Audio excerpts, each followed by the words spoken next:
पोलिसांची धडाकेबाज कारवाई. शेजाऱ्याचेच दागिने चोरणाऱ्या सराईतास बेड्या. 5.5 लाखांचे सोन्याचे दागिने हस्तगत.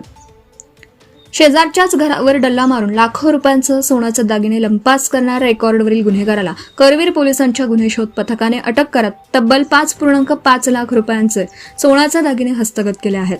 या कारवाईमुळे करवीर पोलिसांनी चोरीचा गुन्हा उघडकीस आणत सराईत चोरट्याच्या मुसक्या आवळल्या आहेत. कोल्हापूर जिल्ह्यात वाढत्या चोरीच्या घटनांच्या पार्श्वभूमीवर पोलीस अधीक्षक निलोत्पल यांच्या सूचनेनुसार करवीर पोलीस ठाण्याचे पोलीस निरीक्षक रवींद्र कळमकर यांनी गुन्हे शोध पथकाला तपासाच्या सूचना दिल्या होत्या.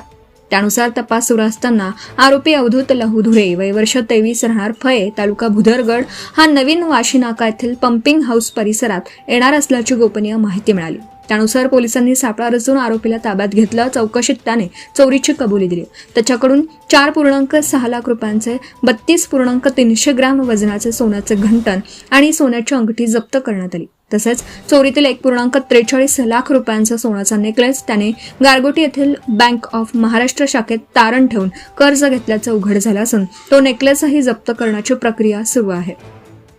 या गुन्ह्यात आरोपीची मैत्रीण तेजस्विनी विक्रम बुरबुसे वय वर्ष 24 हिचाही सहभाग निष्पन्न झाला असून दोघांनी मिळून नागदेववाडी येथील शेजारी राहणाऱ्या शीतल रामचंद्र गावडे यांच्या घरातील सोन्याचे दागिने चोरल्याची कबुली दिली आहे. विशेष म्हणजे आरोपी अवधूत धुरे याच्या विरुद्ध यापूर्वी मोटारसायकल चोरीचे 4 गुन्हे दाखल असल्याचं तपासात समोर आलं आहे. न्यायालयाने त्याला पोलीस कोठडी सुनावली असून पुढील तपास हेड कॉन्स्टेबल रणजित पाटील करीत आहेत. Bureau report, police times news, Sangli. Subscribe now and press the bell icon. Never miss an update.